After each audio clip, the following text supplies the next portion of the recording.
మనం చూస్తూనే ఉన్నాం, రకరకాల వార్తలు చెప్తూనే ఉన్నారు. రకరకాల ఒక పార్టీ తరపున ఆయన అధికారంలో ఉన్నప్పుడు నువ్వే దేవుడు అంటూ మాట్లాడినవారు ఇప్పుడు అధికారం లేకపోయేసరికి అవతల వారు చెప్పేటువంటి మాటలకు కానీ వారు ఇచ్చేటువంటి దానికి కానీ ఆశపడి పార్టీని వదిలి మొత్తం ఖాళీ అయిపోతుందని చెప్తున్నారు. ఏమి ఖాళీ అయిపోయినప్పటికీ జగన్మోహన్ రెడ్డి గారు ఒంటరిగా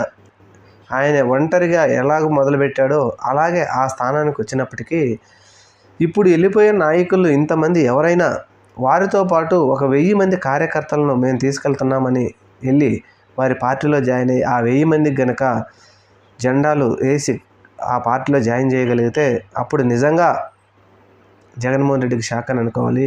ఒక్కరు కూడా సొంతంగా గెలవలేక జగన్మోహన్ రెడ్డి ఇచ్చిన భిక్షతో రాజ్యసభకు కానీ ఎమ్మెల్సీకి కానీ పోయి ఈరోజు మళ్ళీ అవతల పార్టీకి వెళ్ళిపోతూ షాక్ అనటం ఇది ఎంతవరకు సమంజసం?